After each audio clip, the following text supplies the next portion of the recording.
महाराज जी, हम देखते हैं कि बड़ी संख्या में सिर्फ वृंदावन नहीं, हम अगर बाहर भी कहीं जाते हैं तो हम देखते हैं कि बड़ी संख्या में विदेशी जो हैं वो इस्कॉन के डिवोटीज बनते जा रहे हैं। लगातार हमने बहुत सारे लोगों को देखा है। ऐसा क्यों है महाराज जी? क्योंकि अगर हम देखें तो उनके पास किसी चीज़ की कोई कमी नहीं है। क्या वो भी इस्कॉन के नियमों को फॉलो करते हैं, मानते हैं? आपने कहा कि उनके पास किसी चीज़ की कमी नहीं है। हाँ मेरा तकरीबन जीवन अमेरिका, कनाडा, यूरोप में बीता है। जी। विदेशों में रहा हूँ गुरु महाराज की इच्छा कृपा से।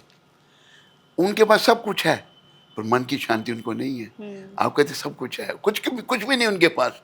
सब कुछ होते हुए कुछ भी नहीं। अगर पीस ऑफ माइंड नहीं है, आपको पता है कि विदेशों में highest rate of suicide is there है। आत्महत्याएं लोग करते हैं जी। और इतना पतन है लोगों का। मैरिज स्टेबल है ही नहीं। एक मैरिज 2 घंटे रही, शादी हुई, 2 घंटे के बाद डिवोर्स हो गया। तो कोई जीवन नहीं है उनका, कोई मन की शांति उन लोगों की नहीं है। उनके पास सब कुछ होते हुए कुछ नहीं। तो गुरु महाराज वहाँ गए, हमारे भक्तिवेदांत स्वामी महाराज प्रभुपाद, इस्कॉन के संस्थापक आचार्य, इन्होंने एक पार्क से प्रोग्राम शुरू किया। ये हरे कृष्ण मंत्र का कीर्तन करते थे।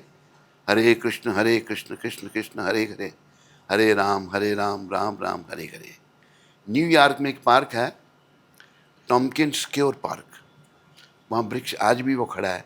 उसके नीचे गुरुदेव खड़े होकर कीर्तन करते थे खरतालों से। और उस पार्क में बैठे हुए हिप्पीस, लड़के लड़कियाँ उनके आगे पीछे बैठ जाते थे। इंडियन सेंट है। गुरु महाराज कीर्तन करने के बाद प्रवचन करते थे, आधा घंटा 40 मिनट।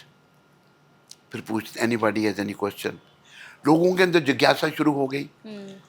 थे विदेशियों ने कुछ भी पता नहीं था इंडियन कल्चर का, लेकिन देखो अंग्रेजी में कहा कि प्योरिटी इज द फोर्स, शुद्धि में शक्ति है। आज हमारे साधु संत विदेशों में जाते हैं, प्राय औरतों के शिकार बन जाते हैं। वो वहाँ से शादी करके आ जाते हैं। हमारे गुरु महाराज ने स्ट्रिक्ट ब्रह्मचारी थे वो, और बड़े उच्च कोटि के संत थे। और मैं आपको ये बताना चाहता हूँ, जैसे मैंने कहा भी, उन्होंने मुझे अपने साथ में रखा। 24 घंटे उनके साथ में मैंने आकर मन को देखा। तो वहाँ पर वो जो हिपीज लोग आते थे, लड़की लड़कियाँ, प्रवचन के बाद वो इंटरेस्टेड हो जाते। कुछ तैयार हो गए। एक का नाम था ब्रूस शाप, कीथ हैम, चक बर्नेट, नाम के लोग। कि आप क्या चाहते हैं? उन्होंने कहा कि मैं संस्था की स्थापना करना चाहता हूँ, international society for Krishna consciousness.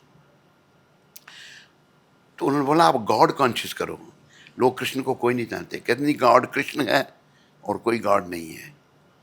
तो स्थापना हुई 1965 में। गुरु महाराज के नवंबर में, दिसंबर 1966 में गुरु महाराज ने संस्था की स्थापना कर दी, international society for Krishna consciousness. और विद इन 6-7 ईयर्स सारी दुनिया में केंद्र खोल दिए। गुरु महाराज कितना धन लेके गए थे? मात्र $7, 40 रुपये लेके गए थे। तो आज भी उनका बड़ा प्रभाव है और वो बड़े महान संत थे। मैं अपने सुनने वालों से यही निवेदन करूंगा, आप सभी प्रभुपाद की शरण लो, उनकी बुक्स पढ़ो। आज भी आप अनुभव कर सकते हैं। अनेकों लोग अनुभव करते हैं।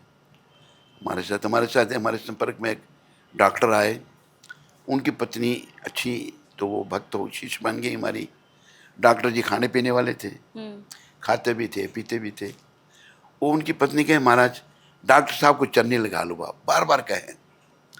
तो हमारे गुरु महाराज की ऐसी कृपा हुई, डॉक्टर साहब ने मांस शराब सब छोड़ दिया और आज वो 64 माला करते हैं। अच्छा। 64 राउंड वो रोज चांट करते हैं।